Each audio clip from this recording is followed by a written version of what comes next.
Hello बच्चों, चलिए प्रश्न को देखते हैं। प्रश्न है हमारे पास, यदि a बराबर अवयव दे रखी है जिसके अवयव हैं 1 2 -3 5 0 2 1 -1 1 एवं b बराबर अवयव दे रखी है जिसके अवयव हैं 3 -1 2 4 2 5 2 0 3 एवं तथा c बराबर अवयव दे रखी है जिसके अवयव हैं 4 1 2 0 3 2 1 -2 3। तो a प्लस b तथा b माइनस c परिकलित कीजिए।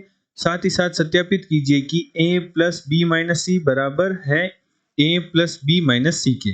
चलिए सर्वप्रथम हम प्रश्न के लिए मुख्य अवधारणा लिखते हैं। मुख्य अवधारणा, तो हमारे प्रश्न के लिए मुख्य अवधारणा हो जाएगी अवयवों का योग या घटाव। अवयवों का योग या घटाव। तो किन्हीं दो अवयवों का योग या घटाव तभी ही संभव है जब दोनों अवयवों की कोटि समान होगी। अर्थात मान लीजिए हमारे पास एक अवयव है जो कि 2 गुणा 2 की वर्ग अवयव है और एक दूसरी अवयव है जो भी 2 गुणा 2 की वर्ग अवयव है। तो इनका जोड़ या घटाव तब ही संभव होगा जब दोनों की कोटि समान होगी एवं दोनों के जोड़ या घटाव से प्राप्त होने वाली अवयव भी इन दोनों अवयवों की कोटि की ही होगी। मान लीजिए हमारे पास प्रथम अवयव है जिसके अवयव है हमारे पास a b c d एवं द्वितीय अवयव है जिसके अवयव है हमारे पास x y z w। तो दो अवयवों का योग उनके संगत अवयवों के योग के बराबर होता है। यही परिभाषा घटाव के लिए होगी कि किन्हीं दो अवयवों का योग उनके संगत अवयवों के किन्हीं दो अवयवों का घटाव उनके संगत अवयवों के घटाव के बराबर होता है।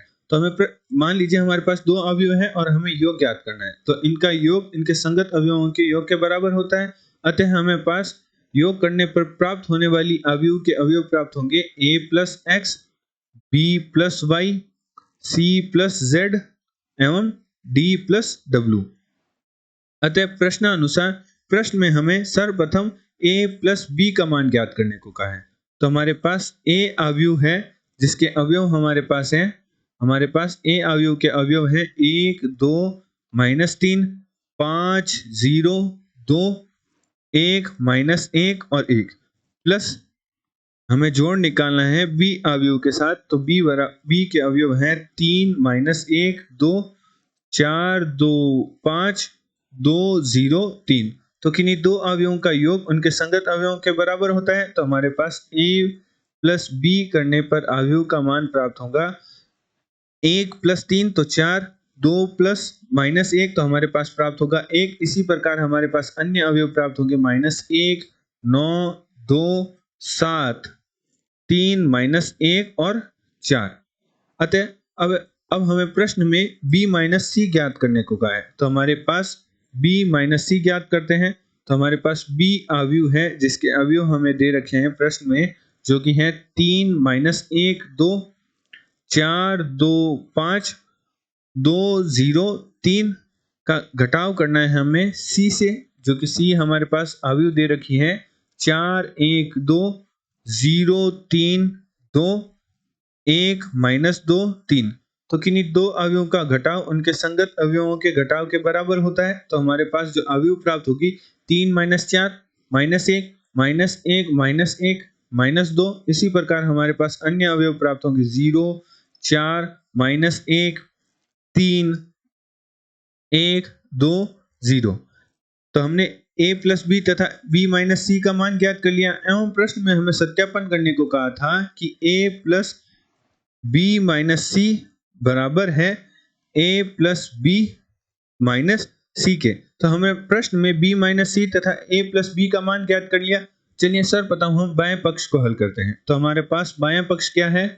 बायां पक्ष हमारे पास है a प्लस बी माइनस सी। तो हमारे पास a अवयव का मान क्या है?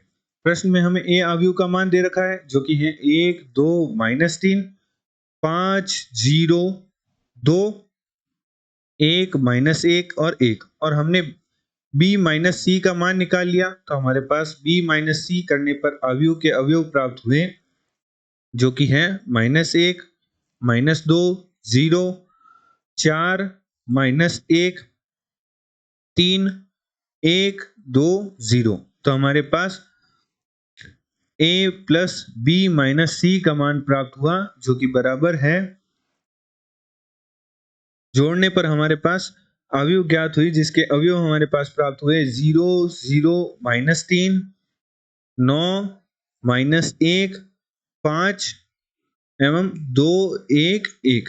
अब हम प्रश्न में जो हमारा दायां पक्ष है उसे हल करते हैं। तो दाएं पक्ष को हल करते हैं। तो हमारे पास प्रश्न में दायां पक्ष दे रखा है a प्लस बी को हमें c से घटाना है। तो हमने a प्लस बी का मान निकाल लिया था प्रश्न में। तो हमारे पास a प्लस बी का मान प्राप्त हुआ, अर्थात a प्लस बी करने से जो हमारी अवयव प्राप्त हुई उसके अवयव हैं 4 1 -1 9 2 7 3 -1 4 का हमें घटाव करना है c अवयव से। तो हमारे पास c अवयव के अवयव हैं जो कि हैं प्रश्न में दे रखे हैं 4 1 2 0 3 2 और 1 -2 और 3। तो किन्हीं दो अवयवों का घटाव उनके संगत अवयवों के घटाव के बराबर होता है। तो घटाव करने पर हमारे पास जो अवयव प्राप्त होगी उसके अवयव प्राप्त होंगे 4 -4 0 1 -1 0। इसी प्रकार हमारे पास अन्य अवयव प्राप्त होंगे -3 9 -1 5 2 1 और 1। अतः जो हमारा बायां पक्ष है वह दाएं पक्ष के बराबर है। तो हमें प्रश्न में सत्यापन करना था कि हमारा a प्लस बी माइनस सी बराबर है a प्लस बी माइनस सी के। तो हमने ज्ञात कर लिया हमारा बायां पक्ष दायां पक्ष के बराबर है एवं हमने a प्लस बी तथा b माइनस सी अवयव का भी मान ज्ञात कर लिया। आशा करते हैं आपको प्रश्न का समझ आया होगा। धन्यवाद।